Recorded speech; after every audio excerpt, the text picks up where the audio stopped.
Hello everyone and welcome to the first Season 1 Roundup for Winter 2025-26 for this surprise Wednesday video. So very late doing this, it's the 1st of October, but I'm recording it on the night of September the 30th, and it means that every model we see in this update will have updated during September. There's going to be two Season 1 Roundups now in October. The second one will come up at the end of the month, but have the third and final Season 1 Roundup for Winter 2025-26 at the end of November. So we get the long range back on track, and I should get on with your first Winter 2025-26 Season 1 Roundup in a moment. Just say, but if you enjoy the content on the channel at the moment, please like, share, and subscribe, and thank you so much everyone for doing that. Right, let's crack on it then. We're going to go through all of the long-range models from World's Leading Forecast Centres, starting with CanSips from TropicalTidbits.com. This is mean sea pressure anomaly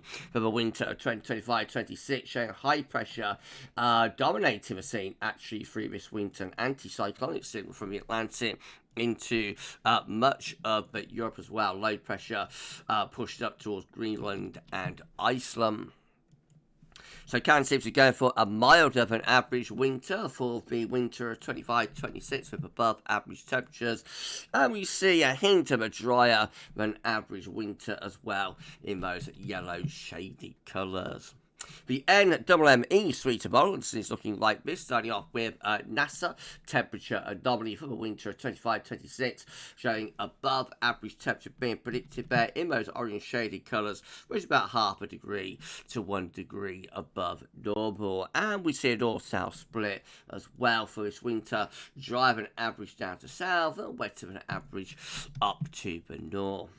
Then we got the GEM, and that one is showing above average temperatures also for much of the UK during this winter. Again, orange to red colour, so it's about half a degree to 1 degree above normal. And we again see a north-south split, wetter than average to the north of us and drier than average down to the south of us.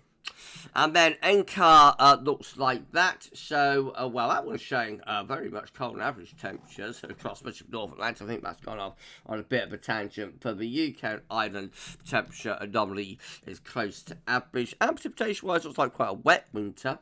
So, out of those three, this one looks the wettest, with above average rainfall from the Atlantic, particularly into northern western parts of the UK and Ireland.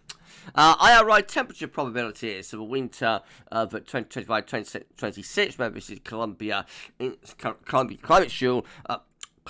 Climate School, International Research Institute for Climate and Society. Try saying that. We've been on Magic Water, and we see above average temperature being predicted there for Scotland, and below average temperature, should say, of temperature probabilities being predicted there for Scotland, and above average temperature probabilities for Ireland, England, and Wales. And precipitation probabilities look like that with a near normal signal.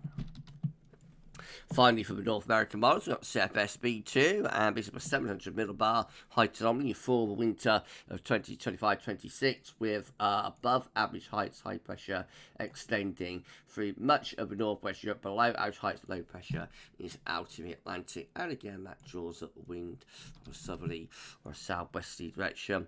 Temperature anomalies for this winter predicted to be above average, a very mild winter being indicated there.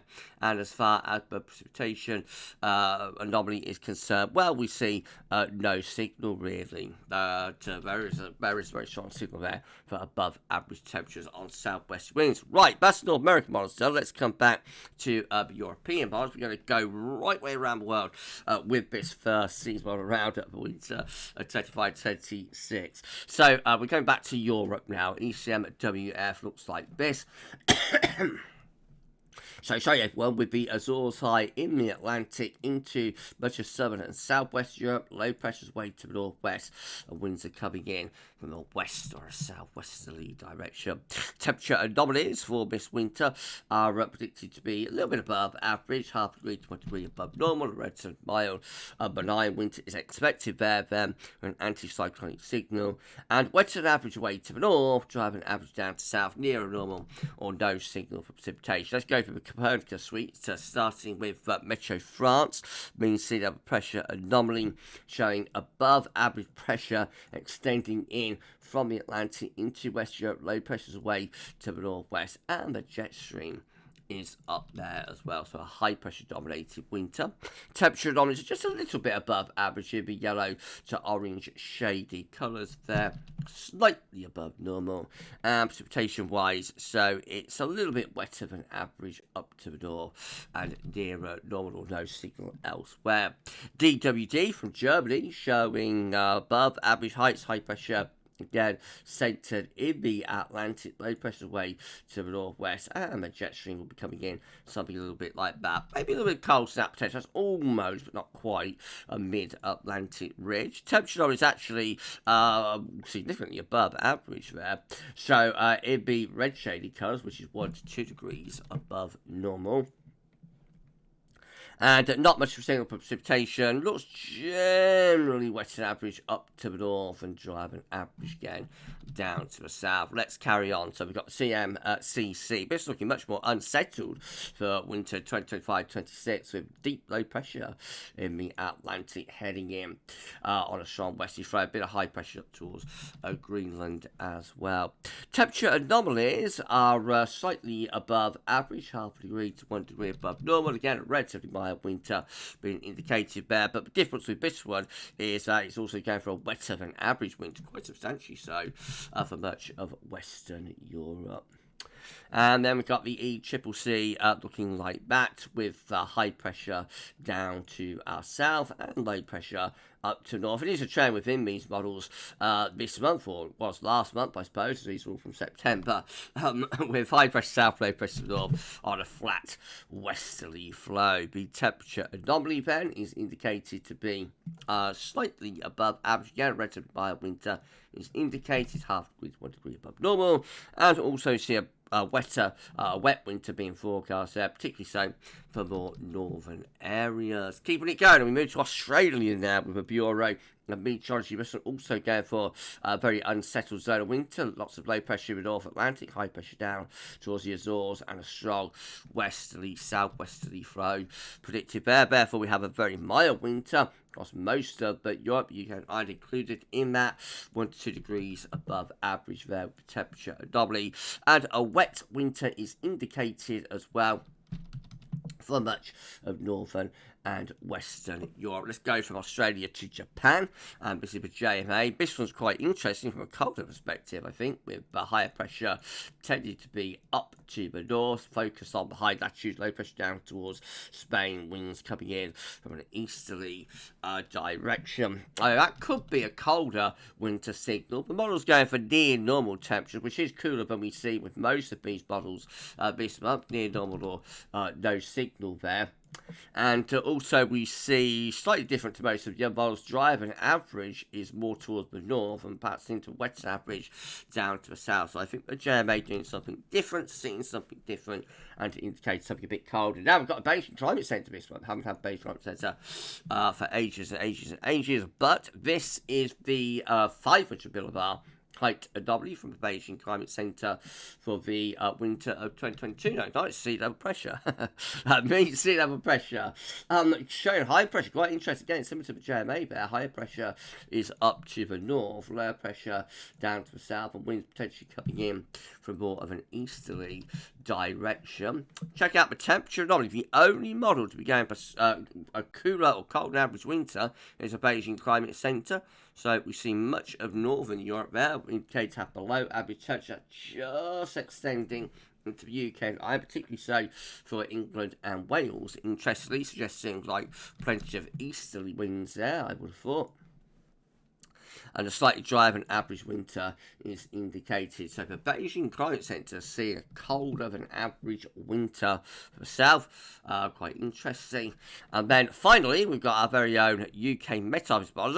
In today's 10 to 14 day, I might go through the Beijing Climate Centre on a month-by-month basis, as it's a long time since we've had that model. So might have a look at that in today's 10 to 14 day coming up later on this afternoon. Finally, our own UK Met Office. Again, mean sail pressure doubling, completely different to Beijing Climate Centre. Low pressure coming in from off the Atlantic through this winter. Temperature anomalies are just a little bit above average, but it's not a big deviation.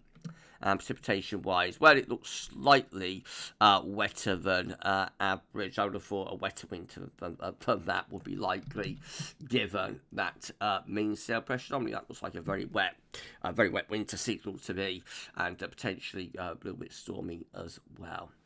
It's quite an interesting update. Most of the models seem to go for a westerly Atlantic-driven winter, differing on how unsettled it gets. Some of them, more anticyclonic, building up the Azores high. Some of them, like the UK bet, a lot more low-pressure dominated. The Asia models want to be picking up on something different. So the JMA and the Beijing Climate Centre, two models from Asia, seem to be doing something a bit different, and they're looking potentially quite a lot colder. So we shall wait and see what the second update has to say when all of these models have updated during October, and we'll bring you that at the end of the month. If you're waiting for the third winter 2025-26 update, that's going to be released on Sunday. I didn't do it last week, it wasn't very well, but we will be doing that this coming Sunday, and hopefully we'll be able to do winter updates now right way through the rest of the season. So if you've enjoyed this series one around it, please can you give it a like, share it across the socials and whatnot, tell people about the work we're doing at GavsWeatherVids. Maybe think about giving a little donation to us as well via our PayPal page. You can buy yourself a calendar for £13, for example, and that is helping to support our channel and support what we're doing here with the content. Well, you enjoy the rest of your Wednesday, 1st of October. For this one, that's all for now, and thank you so much for watching. Don't forget, 10 to 14 day coming up later on, and with that, I think we will have a look at Beijing Climate Centre on a month-by-month basis. That'll be quite interesting later on today. Okay, you enjoy the rest of your Wednesday, and this one, that's all for now, and thanks for watching.